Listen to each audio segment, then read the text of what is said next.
ಕನ್ನಡದ ವಿಚಾರ ಬಂದ್ರೆ ಎಷ್ಟೋ ಜನ ನಾಗ್ಲೇ ಕೂಡ ಹೇಳಿದೆ, ಅಯ್ಯೋ ನಾನು ಕನ್ನಡ ಮಾತನಾಡಲ್ಲ, ಯಾಕೆ ಮಾತನಾಡ್ಬೇಕು, ನಾನು ಹಿಂದಿ ಮಾತಾಡ್ತೀನಿ, ಇಂಗ್ಲಿಷ್ ಮಾತನಾಡ್ತೀನಿ.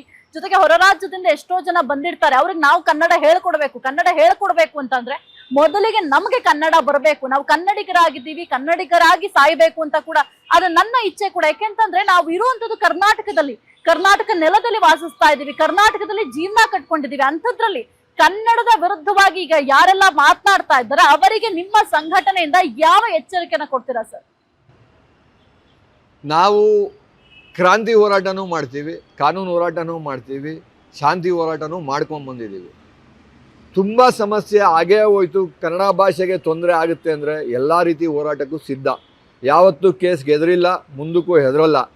ಒಂದು ಕೇಸ್ ಆಗುತ್ತೆ, ಒಳಗೋಗ್ತೀವಿ, ಆಚೆ ಬರ್ತಿದ್ದಂಗೆ ಅದೇ ಶಾಲು ಹೆಗ್ಲ ಮೇಲೆ, ಕೈಯಲ್ಲಿ ಬಾವುಟ, ಹಣೆ ಮೇಲೆ ಕುಂಕುಮ, ಹೋರಾಟಕ್ಕೆ ಇಳಿತೀವಿ. ಇದು ಪ್ರತಿಯೊಬ್ಬರಿಗೂ ಅಧಿಕಾರಿಗಳಿಂದ ಹಿಡಿದು ಸರ್ಕಾರಕ್ಕೂ ಗೊತ್ತಿರಬೇಕು. ಹೋರಾಟಗಾರರು ಯಾವತ್ತೂ ಹೆದರುವಂಥ ಹೋರಾಟಗಾರರು ರೋಡಿಗೆ ರಸ್ತೆಗೆ ಇಳಿಯೋದಿಲ್ಲ. ಹಾಗಾಗಿ ಅಂಥ ಸಂದರ್ಭದಲ್ಲಿ ಕನ್ನಡದ ಹೋರಾಟಗಾರ ಪಾತ್ರ ತುಂಬ ಮುಖ್ಯ ಇರುತ್ತೆ. ಹೋರಾಟ ಮಾಡ್ತೀವಿ ಸರ್. ಈಗ ಕನ್ನಡದ ವಿಚಾರಕ್ಕೆ ಬರೋದಾದ್ರೆ ಸರ್ಕಾರ ಏನೆಲ್ಲ ಚೇಂಜಸ್ ಮಾಡ್ಬೇಕಾಗುತ್ತೆ? ಈಗ ಹೇಳ್ತಾ ಇದ್ರಿ ಕನ್ನಡವನ್ನ ನಿರ್ಲಕ್ಷ್ಯ ಮಾಡ್ತಾ ಇದೆ ಸರ್ಕಾರ ಅಂತ.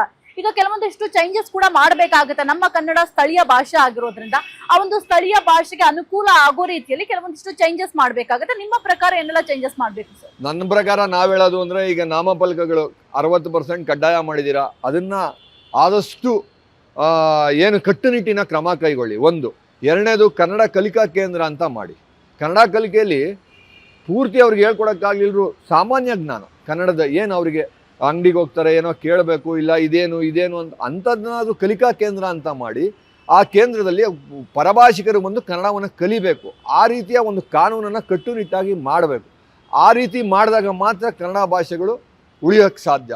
ಇಲ್ಲ ಅಂದರೆ ಪರಭಾಷಿಕರ ವ್ಯಾಮೋಹದಲ್ಲಿ ನಮ್ಮ ಭಾಷೆ ಕೊಚ್ಚೋಗ್ಬಿಡುತ್ತೆ. ಇದು ಸರ್ಕಾರ ಮಾಡಲೇಬೇಕು. ಕೆಲವೊಂದು ನಿರ್ಧಾರಗಳನ್ನು ಕಟ್ಟುನಿಟ್ಟಾಗಿ ಕ್ರಮವನ್ನು ಕೈಗೊಳ್ಳಲೇಬೇಕಾಗುತ್ತೆ ಸರ್ಕಾರ.